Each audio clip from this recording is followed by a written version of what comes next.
Shalom, salam sejahtera bagi kita semua. Saat ini saya akan membagikan sebuah renungan tentang hal memperhatikan. Mari kita sama-sama baca di dalam Efesus pasal 5 ayat 15 sampai yang ke-18. Saya akan bacakan buat kita semua. Karena itu perhatikanlah dengan seksama bagaimana kamu hidup. Janganlah seperti orang bebal tetapi seperti orang arif. Dan pergunakanlah waktu yang ada karena hari-hari ini adalah jahat. Ayat 17, sebab itu janganlah kamu bodoh, tetapi usahakanlah supaya kamu mengerti kehendak Tuhan. Dan janganlah kamu mabuk oleh anggur, karena anggur menimbulkan hawa nafsu, tetapi hendaklah kamu penuh dengan Roh. Di sini firman Tuhan mengajarkan kita, mengingatkan kita untuk kita senantiasa memperhatikan dengan penuh perhatian terhadap cara kita hidup.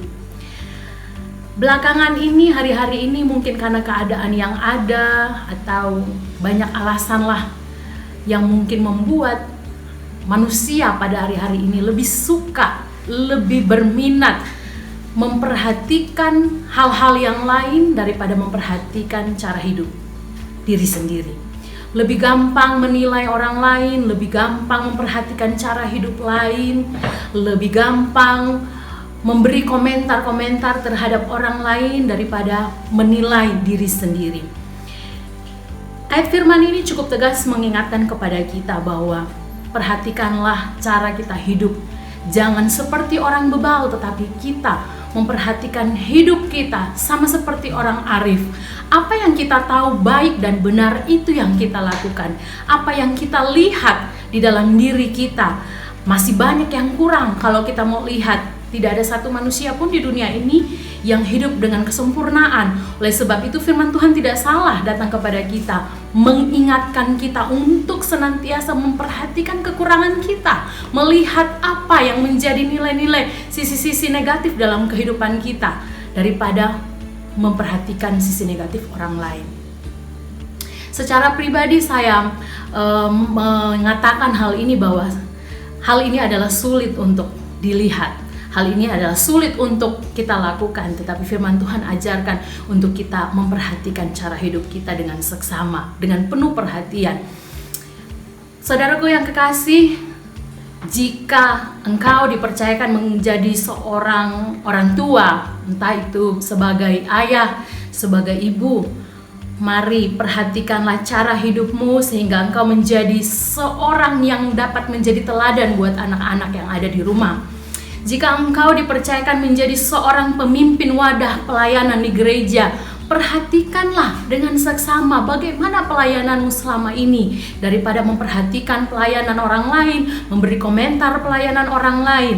Dan jika engkau dipercayakan sebagai seorang pemimpin di dalam pekerjaanmu, perhatikanlah cara engkau memimpin.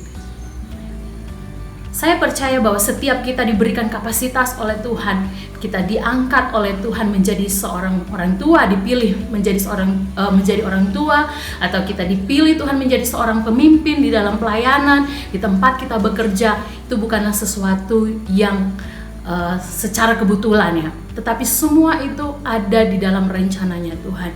So mari kita memperhatikan cara hidup kita, cara kita melayani, bagaimana kita di rumah sebagai orang tua, bagaimana kita di wadah kita, apakah kita sudah maksimal di dalam kita melayani orang-orang yang Tuhan percayakan, bagaimana cara kita bekerja di tempat kita bekerja, apakah kita sudah maksimal di dalam kita melayani di tempat kita bekerja.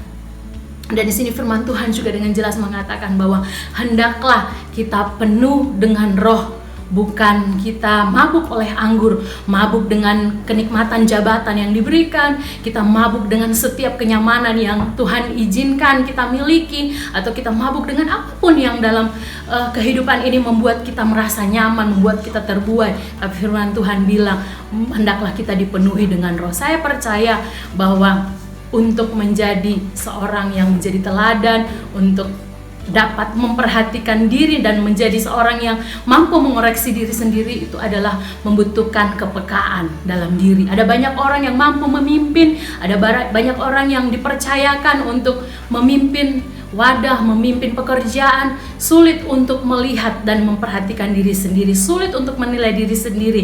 Oleh sebab itu kita butuhkan Roh Kudus dalam kehidupan kita. Sebab tanpa Roh Kudus kita tidak mampu untuk melihat hal-hal ini. Tetapi jika ada Roh Kudus dalam kehidupan kita, maka Tuhan akan memampukan dan memberikan kita kepekaan untuk kita menilai semua ini, sehingga kehidupan kita, apapun yang Tuhan percayakan, dimanapun Tuhan menempatkan kita, kita mampu untuk memperhatikan dan tetap ada di dalam kehendaknya Tuhan. Kejarlah apapun yang Tuhan percayakan melalui setiap jabatan, apapun kehendak Tuhan. Mari kita mau cari itu, kita mau kejar itu, hanya untuk hormat dan kemuliaan nama Tuhan. Puji Tuhan. Sekian renungan firman Tuhan yang dapat saya sampaikan. Tuhan Yesus memberkati.